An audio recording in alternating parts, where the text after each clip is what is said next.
Graças paz, bom dia, tudo bem? Eu sei que faz um tempinho já que eu não gravo e ontem algo falou muito comigo, eu queria compartilhar com você e já firmar até um compromisso. Não sei se vocês viram ontem no fim do dia, deu um sol lindo no pôr do sol. Sol não, o céu, né? E o céu tava laranjado, vermelhado.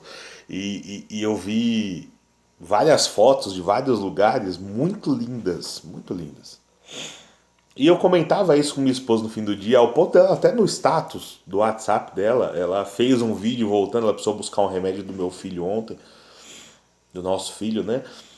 E ela filmou o pôr do sol e realmente estava lindo, tava laranja o céu, né? Avermelhado.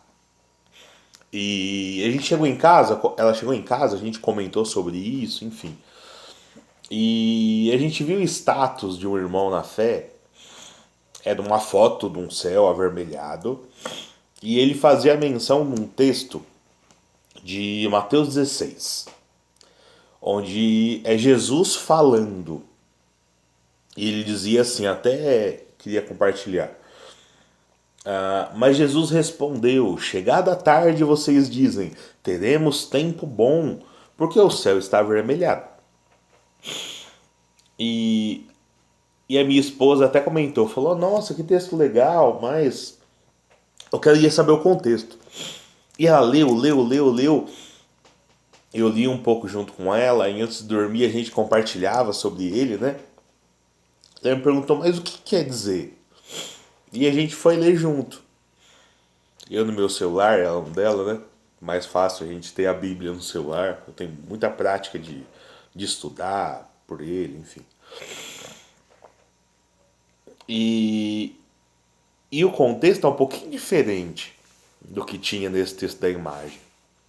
Porque Mateus 16 ele acontece logo depois da multiplicação dos pães. A partir do verso 1, os religiosos eles começam a questionar Jesus. E eles pedem, Jesus, manda-nos o sinal do céu, para que a gente saiba que você é você. E a partir do verso 2 vem esse texto, que eu compartilhei com você agora, mas ele não é necessariamente uma benção. Ele é um questionamento. Porque no verso 2 ele começa a questionar que vocês sabem que o entardecer avermelhado, o céu avermelhado no fim do dia, ele significa tempo bom. Aí no verso 3 ele diz que o tempo avermelhado no início do dia, ele aponta um tempo ruim. E aí no verso 4 ele dá uma clareza porque ele fala, vocês sabem discernir os sinais naturais. Se no fim do dia é bom, no começo do dia é ruim, mas eu não vou te dar outro sinal que não o sinal de Jonas. E vai embora. Mas qual que é o sinal de Jonas? Não sei se você conhece o livro de Jonas. Jonas foi enviado ao povo de Nínive para pregar sobre arrependimento, para que o povo não sofresse a ira de Deus.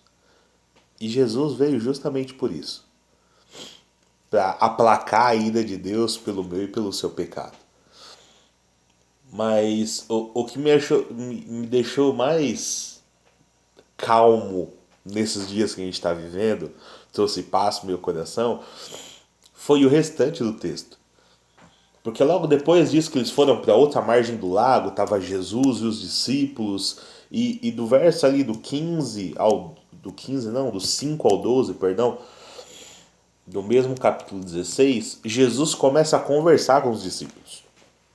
Ele começa dizendo para tomar cuidado com o fermento dos religiosos. Só que logo no verso 5 fala que os discípulos não trouxeram pão e atravessaram para o outro lado do lago. E quando Jesus fala cuidado com o fermento dos religiosos, um discípulo começa a olhar para o outro, eu imagino a cena, eu gosto de assistir a Bíblia, eu acho precioso.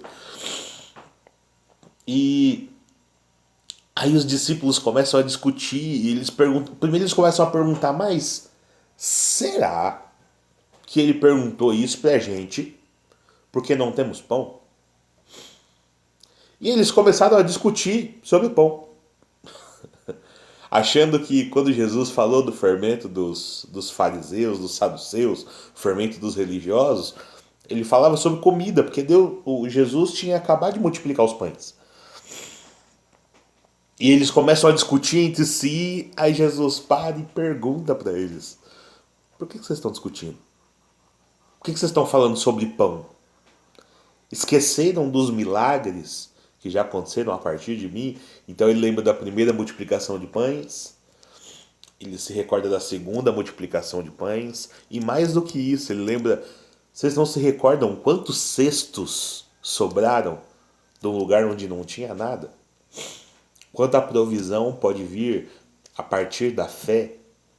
Porque no questionamento Jesus diz: homens de pequena fé, por que estão discutindo sobre pães? E logo no último versículo, ele explica, isso é que é maravilhoso de Jesus, ele lança a palavra, ele olha o seu coração e aí ele traz revelação, né? Ele traz a verdade. Se tiver ouvindo um cocó de fundo, é a galinheta aqui no quintal. Temos uma galinha de estimação em casa. E logo em seguida, ele fala: o fermento, eles são a doutrina dos religiosos. Ele diz: o fermento são as palavras tortas, o fermento é a falta de fé, o fermento é o olhar para o natural e não crer no sobrenatural de Deus. É olhar o que acontece, mas não ter fé para transformar a realidade do que acontece. E Deus acalmou muito meu coração ontem. Porque nesses dias a gente tem visto muita coisa acontecer. Ontem mesmo, foi até através da minha mãe, depois eu vi isso na internet, creio que já deve ter sido publicado algo hoje, não olhei. Eu, assim como muitos colegas de trabalho, nós vamos ter uma redução de 10% do salário, nesse primeiro momento, né? Para não ter demissões, enfim. E isso é preocupante em certo nível, porque a gente se ajusta para aquilo que é provisão na nossa vida, né?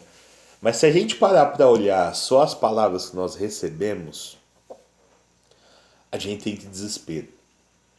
E quando Jesus fala sobre fermento, esses dias de